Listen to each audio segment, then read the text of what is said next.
The sun was beginning to set over the Texas countryside, casting golden light across the open fields. The air was warm but carried the first hints of an autumn chill, rustling through the trees that lined the narrow, winding road. Frank Matthews, a man who had once stood tall in uniform, now moved at a slower pace, his footsteps heavy as he made his way up the cracked sidewalk of Pine Valley Animal Rescue. He had never thought he'd find himself here. Frank had spent over 20 years in the Army, his life dictated by routine, discipline, and a sense of duty that had once given him purpose. But now, in the quiet of civilian life, purpose felt like a distant memory. The friends he had fought beside were scattered across the country, some lost to time, others to war in ways that didn't involve bullets. His family, what little remained, lived states away. His days blurred together, early mornings spent staring at his coffee, afternoons filled with the sound of nothing. It had been his sister, Margaret, who had suggested the shelter. "You need something, Frank," she had said over the phone, her voice filled with the kind of concern only an older sibling could carry. "You can't keep sitting in that house, staring at the past. Maybe a dog would help. You always had a way with them." Frank had dismissed the idea at first. A dog was a commitment. A responsibility. Something that required care and attention, and if he was honest, he wasn't sure he had any of that left in him. But after another week of silence pressing down on him like an old wound, he had finally gotten in his truck and driven to Pine Valley. Now, standing outside the shelter's front door, he felt foolish. The building was small, with a faded sign and a wooden bench out front. The windows were fogged with age, and the paint on the doorframe had started to peel.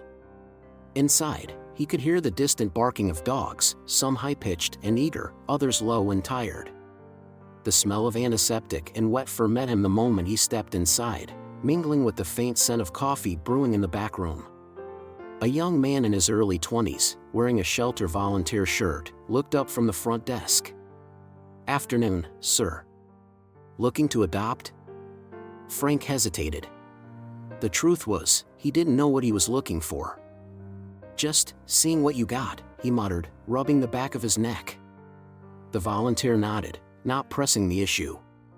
He gestured toward the kennels in the back. "Take your time. We've got all kinds. Some have been here a while, looking for the right person." Frank gave a curt nod and started walking down the rows of cages. The dogs reacted in different ways. Some jumped against the metal bars, eager for attention. Others watched him with cautious eyes, tails wagging hesitantly. But none of them felt right. He wasn't sure what he was looking for, but he'd know it when he found it. And then, at the very end of the row, in the last kennel tucked away from the others, he stopped cold. Lying in the farthest corner of the cage was a large, black and tan German shepherd, his body still, his eyes half-lidded in exhaustion. His fur was dull, his frame thinner than it should have been, but there was something in the way he carried himself that made Frank's chest tighten. He didn't need to read the name on the kennel card. He already knew. It was Shadow. The same dog who had been by his side in war. The same dog who had saved his life more times than he could count. The same dog who, once upon a time, had looked at him like he was the only thing in the world that mattered. But Shadow didn't move. No recognition. No light in his eyes. Frank swallowed hard, his heart beating too loudly in his ears. For the first time in a long time, he felt something other than emptiness. He felt fear. Not of the dog in the cage. Not of the years that had passed. But of the possibility that Shadow no longer remembered him at all. Frank stood frozen, gripping the metal bars of the kennel as if they were the only thing keeping him upright. His breath hitched in his chest as he stared at Shadow, the dog who had once been his partner, his protector, his closest friend in a world of chaos and war. But Shadow didn't react. There was no spark of recognition, no twitch of the ears, no tail wag. The German shepherd's dark eyes flicked toward him for only a second before turning away, as if Frank were just another stranger passing by. "Sir?" The voice behind him startled Frank out of his trance. He turned to see a shelter worker, a woman in her early 40s with kind but tired eyes, standing nearby. Her name tag read Karen. "You know him?" she asked, noting the way Frank was gripping the kennel door. Frank exhaled slowly before answering. "Yeah. I know him." His voice was rough, his throat dry. Karen's expression softened, but she didn't seem surprised. She glanced at Shadow, then back at Frank, her voice dropping to a quieter tone. "He came in about a month ago. Was transferred from a shelter a few states over. Poor guy's been through a lot." Frank didn't need to be told that. He could see it. The once powerful war dog, the soldier in his own right, now looked thin and worn down. His ears drooped slightly, his body held none of the confident stance it once had. He was broken in ways Frank understood all too well. "What happened to him?" Frank asked, his voice tighter than he intended. Karen sighed. "We don't know much. He was surrendered by someone who said they couldn't handle him. He wouldn't eat for days when he first got here. Has a hard time trusting people. We think he's been moved around a lot." She paused. "PTSD, most likely." The words hit Frank like a punch to the gut. PTSD. It was a term people used lightly these days, but Frank knew the weight it carried. He had lived with it for years, the restless nights, the flinching at loud noises, the feeling that danger lurked around every corner. And now, Shadow was suffering from it too. "I want to take him." The words were out before he even thought about them. Karen hesitated. "He's not the easiest dog. He doesn't respond to people the way most dogs do. We've tried working with him, but..." She looked back at Shadow, who remained curled in the corner of his kennel, unmoving.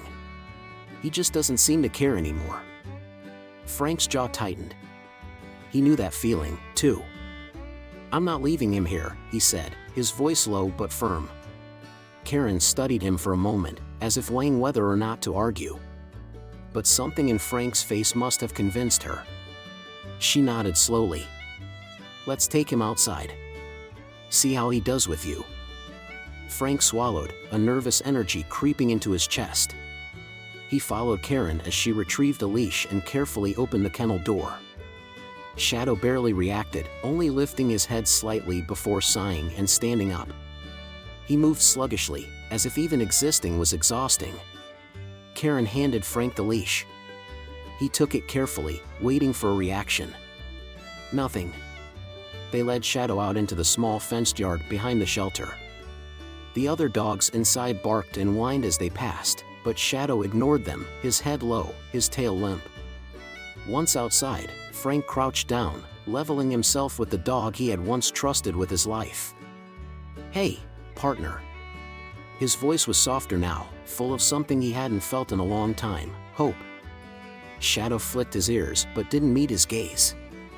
Frank's chest ached. He tried again. "It's me. It's Frank." Still nothing. Frank hesitated, then reached out, slow and careful, the way he would with a spooked soldier. Shadow flinched. That nearly broke him. Shadow had never flinched before. Not in the middle of firefights, not in explosions, not in the worst places they had been together. And yet, here he was, shying away from the only person who had ever truly been his friend. Frank pulled his hand back, swallowing the lump in his throat. "Okay, boy. I get it." He forced his voice to stay steady. "We'll take it slow." Karen watched silently, giving Frank space. After a few minutes, she finally spoke. "Are you sure you want to do this?" Frank didn't hesitate. "Yeah," he said, standing up. "I'm sure." There was no question in his mind. He had lost too much already. He wasn't about to lose Shadow too. The drive home was silent. Frank kept glancing in the rearview mirror, half expecting Shadow to shift, to look at him, to show some sign, any sign, that he remembered. But the German Shepherd just lay in the back seat, staring blankly out the window. No whining. No curiosity. No recognition. Frank tightened his grip on the steering wheel. He had prepared himself for a difficult road ahead, but he hadn't expected this, a complete absence of connection. He remembered a time when Shadow would have been alert, watching every movement on the road, ears twitching at every unfamiliar sound. He used to sit upright, scanning for threats, his instincts always razor-sharp. But this version of Shadow? This was a ghost of the dog he once knew. As they pulled up to Frank's house, he cut the engine and turned in his seat. "We're home, boy." Shadow didn't move. Frank sighed and got out, walking around to open the passenger door. He expected hesitation, maybe even resistance, but Shadow climbed out mechanically, his paws barely making a sound against the gravel driveway. The house was modest, sitting on a few acres of land just outside of town. It was quiet out here, the kind of quiet Frank had once craved after leaving the military. But now, the silence felt too heavy. He led Shadow inside, keeping his movements slow and easy, not wanting to overwhelm him. "Go on, take a look around," Frank said, gesturing toward the open space of the living room. But Shadow didn't explore. Instead, he walked to the nearest wall, sat down, and stared at nothing. Frank exhaled sharply, running a hand down his face. He had expected fear, anxiety, maybe even defiance. But not this, a dog so lost he didn't seem to exist at all. He had seen soldiers come home like this. Hell, he had been one of them. Frank moved to the kitchen, pulling out a bowl and filling it with fresh water. He set it near Shadow, but the dog didn't react. Next, he grabbed a bag of food, pouring some into a dish. "You gotta eat, buddy," he murmured. Still nothing. Frank sat on the couch, watching Shadow from a distance. He didn't approach. He didn't force anything. Because he knew what it was like to be forced into healing before you were ready. Night fell, and Frank made his way to his bedroom, leaving the door open just enough for Shadow to see inside. He lay in bed, listening. Minutes passed. Then an hour. And just as his eyes started to drift shut, he heard it, the soft sound of paws against the hardwood floor. Shadow hadn't followed him into the room. But he had moved closer. And for tonight, that was enough. Frank woke at dawn, the light creeping through the curtains, casting soft shadows across the room. He turned his head toward the doorway, half expecting to see Shadow curled up there, waiting. But the space was empty. He sighed and pushed himself up, his joints protesting the movement. Years of service had left their mark, not just on his body, but on his soul. He had seen too much, lost too much. And now, he was staring at the possibility of losing one more piece of his past. Padding down the hallway, he found Shadow exactly where he had left him the night before, sitting in the same spot by the wall, staring at nothing. The house felt different now. It had always been quiet, but this was a heavier silence, one that carried weight, pressing down on both of them. Frank set to work making coffee, the rich aroma filling the air. He poured himself a cup, then hesitated. After a moment, he grabbed another bowl and set it down in front of Shadow, dropping in a few pieces of bacon. Shadow didn't move. Frank sat across from him, sipping his coffee, watching, waiting. "You used to love bacon," he said, his voice breaking the silence. "I used to have to fight you off my breakfast plate back in Kandahar." Shadow's ears twitched. It was a small movement, but it was something. Frank leaned forward, resting his elbows on his knees. "I don't know what they did to you, boy. I don't know how they let you get like this." He sighed, rubbing a hand across his face. "But I know what it feels like. I know what it's like to come home and not know where you belong anymore." Silence. Frank let out a bitter chuckle. "Hell, maybe that's why Margaret sent me to that damn shelter. Maybe she figured if I couldn't fix myself, I'd at least try to fix you." Shadow blinked, but still didn't move. By afternoon, Frank decided to test something.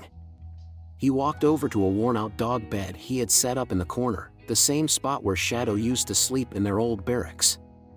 "Come on, buddy. Let's get you comfortable." He patted the bed softly. Shadow stood, and for a brief second, Frank thought he might actually listen. But instead, the German Shepherd walked past him and lay down by the door. Still waiting for someone else. still not recognizing the home that was his. Frank swallowed hard, pushing down the frustration creeping up his spine. This wasn't going to be easy. But neither of them had ever had easy lives. And he wasn't giving up now.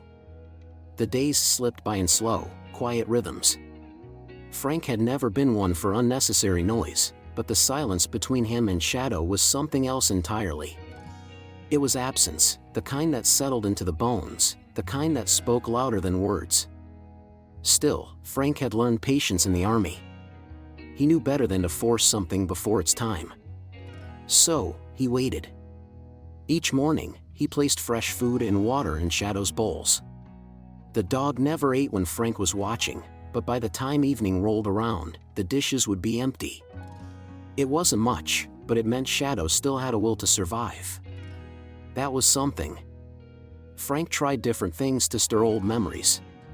One day, he left his military duffel bag open near Shadow's corner. It still smelled of sand, sweat, and years spent in places neither of them wanted to remember. Shadow sniffed the bag once. Then he turned away. Another time, Frank sat on the back porch, a beer in one hand, an old training whistle in the other. He brought it to his lips and let out 2 short bursts, the same signal he had used countless times on patrol. Shadow's ears twitched. His head lifted, just for a moment. Then he lowered it again, retreating back into whatever place his mind had taken him. Frank exhaled slowly, setting the whistle down beside him. "You remember, don't you?" he murmured. But remembering wasn't the problem.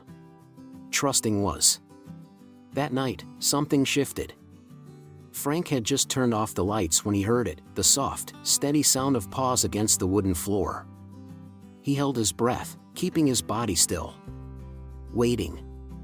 A moment later, Shadow appeared in the doorway of the bedroom. He didn't enter, didn't try to get close. But he didn't go back to his corner, either. Instead, he lay down right outside the door. Frank swallowed the lump in his throat. It wasn't much. But it was the first step. The next morning, he pretended not to notice the change, letting Shadow set the pace. He went about his routine as usual, feeding the dog, drinking his coffee, talking to him without expecting a response. But for the first time since bringing him home, Shadow's eyes followed him across the room. He still didn't move when Frank spoke. But he was watching. And for Frank, that was enough to keep trying. The change was small, so small that someone else might not have noticed. But Frank did. Shadow was watching him now, following his movements, his eyes lingering a little longer when Frank spoke. He still kept his distance, still didn't react to affection, but there was a shift, a crack in the wall that had been built between them. Frank knew better than to rush it. Instead, he kept things simple. Routine. Structure. Familiarity. Every morning, he'd pour coffee for himself, then set down a small treat near Shadow's bowl. He never forced the dog to take it, but by nightfall, it was always gone. Every afternoon, he'd sit outside on the porch, beer in hand, talking, not expecting answers, just letting his voice fill the silence. And every night, he'd leave the bedroom door cracked open. It had started with Shadow lying outside the doorway. Then, a few nights later, Frank had woken up to find him inside the room, curled up near the far wall. It wasn't much. But it was trust. Still, something was missing. One evening, as the sun dipped behind the trees, Frank stood in his garage, rummaging through an old storage trunk he hadn't opened in years. Dust coated his fingers as he pulled out a worn military vest, the same one he had worn on missions with Shadow. It smelled like old sweat, faded memories, and the kind of bond that didn't break, even after war. Frank carried it outside, where Shadow was lying in the yard, staring at nothing. Slowly, carefully, Frank set the vest down a few feet away. Then he stepped back, sitting down on the porch steps. For a long time, Shadow didn't move. Then, a flicker of something.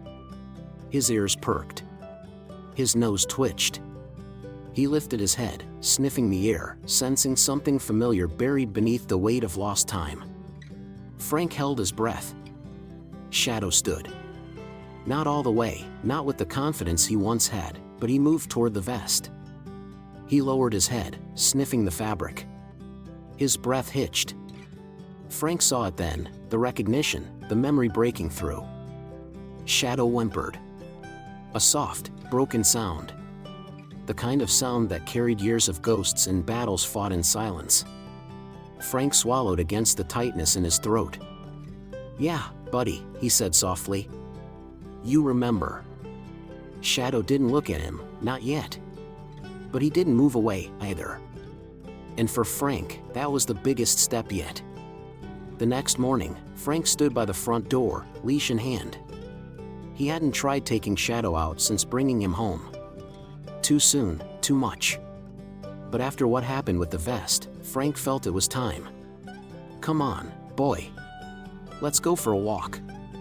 Shadow didn't move at first. Frank let the words settle, then stepped outside, leaving the door open. He didn't call for Shadow again. He just waited. For a long moment, Shadow remained still. His body was tense, like he was caught between instinct and uncertainty. Then, a small shift. His paws scraped against the floor. His ears twitched. And after what felt like forever, he stepped forward. Frank didn't turn around. He just kept walking. The leash dangled in his hand, but he didn't need it. Shadow followed, a few paces behind, his head low, his eyes darting around as if expecting the world outside to be something dangerous. Frank led them to a narrow dirt path behind the house, one that cut through the trees and opened up to an old clearing. The same clearing where he and Shadow had trained together years ago. As they walked, Frank spoke, his voice steady but soft. "This was our spot, remember? We used to run drills here. You were faster than me even back then." Shadow sniffed the air, his tail flicking once, almost uncertainly. Frank stopped at the center of the clearing, breathing in the scent of pine and damp earth. The last time he had stood here, it had been with a younger body, a sharper mind, and a dog who would have died for him without hesitation. He turned to Shadow. "Stay low, partner." It was a command he hadn't spoken in years. One Shadow had obeyed without question back then. The shepherd froze. His muscles stiffened, his ears snapped forward. For the first time, Frank saw it. Recognition. It wasn't full, not yet. But it was there, flickering behind Shadow's tired eyes. Frank's heart pounded. He crouched slightly, holding out his hand. "Come on, buddy. You know this." Shadow hesitated, and then, he moved. Not with confidence, not with ease, but he moved. And in that moment, Frank knew his best friend was still in there. The moment didn't last long, but it was enough. Shadow had moved toward him, not out of habit, not out of obedience, but out of recognition.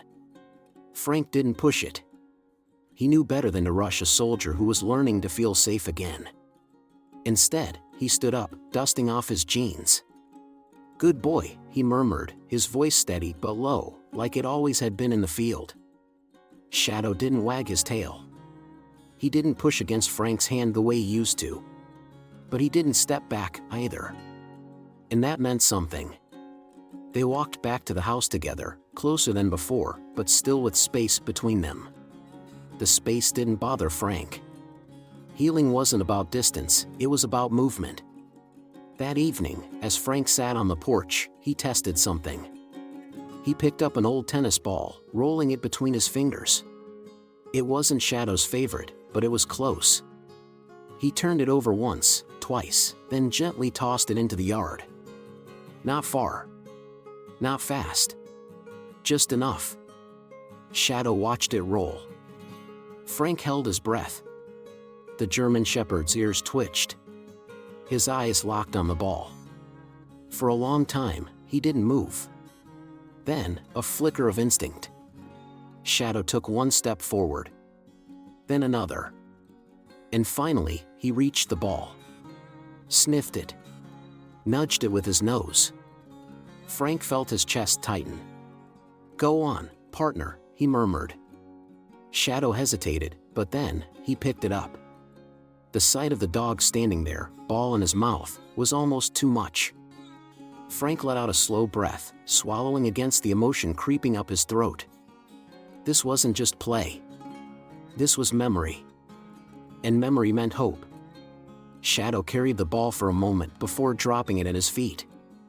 Not bringing it back, not yet. But not ignoring it, either. Frank nodded, more to himself than to Shadow. "We'll get there," he said, his voice filled with something he hadn't felt in a long time. Belief. Shadow didn't move toward him. But for the first time, he looked up and met Frank's eyes.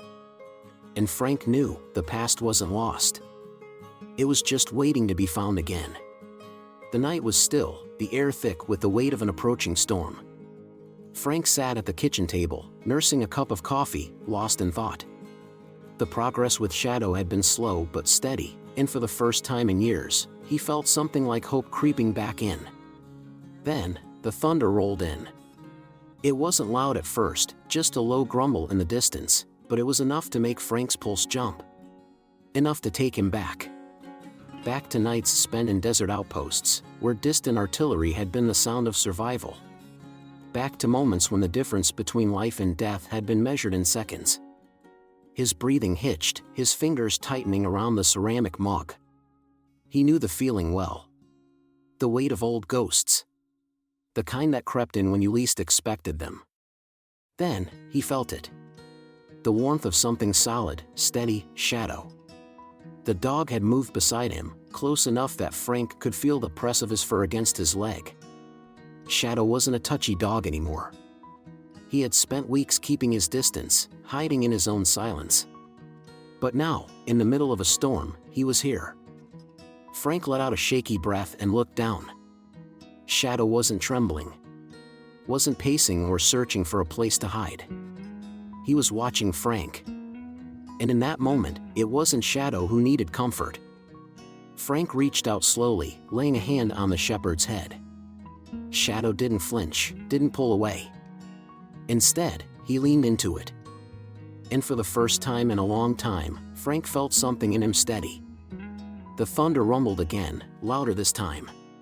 But it didn't matter. Because they weren't alone in it anymore. Frank swallowed hard and gave a small nod. "Good boy," he whispered. Shadow closed his eyes, exhaling softly, settling at his feet. And in that moment, Frank knew Shadow wasn't just coming back to him. He had never really left. The morning after the storm, the sky was clear, the air crisp with the scent of rain-soaked earth. Frank stepped onto the porch, his coffee steaming in the cool air, watching as the sun stretched across the fields. Behind him, he heard the familiar click of claws against the wooden floor. Shadow. The German shepherd stepped outside, shaking the last remnants of sleep from his body. But this time, he didn't stop at the doorway. This time, he walked straight to Frank's side. Frank glanced down, taking in the sight, the dog who had once been his shadow in war, now standing beside him again, just like before. A quiet moment passed between them. Then, Frank did something he hadn't done in years. He picked up the old whistle from his pocket and gave 2 sharp blows, the same command they had trained with long ago. For a second, nothing happened. Then, Shadow moved. Not hesitantly, not with uncertainty, but with purpose. With trust. He trotted a few paces away, then turned back, his eyes bright in a way Frank hadn't seen since the war. Frank let out a slow breath, nodding. "Good boy." And then, Shadow wagged his tail. It was small, almost hesitant, but it was there. The final crack in the wall between them. Frank crouched down, gripping the old tennis ball in his hand. "One last test, buddy," he murmured, tossing it a few feet away. Shadow's gaze followed it, and for the first time, he didn't hesitate. He lunged forward, grabbed the ball, and trotted back, dropping it right at Frank's feet. Frank exhaled, feeling something tighten in his chest, something old and familiar. The weight of years. Of war. Of loss. But now, there was something else. Healing. Shadow sat beside him, eyes bright, waiting. Waiting for the next command. waiting for what came next. Frank chuckled, ruffling the dog's fur. "Guess we're not done yet, huh?" And for the first time in a long time, Frank knew they had both finally come home.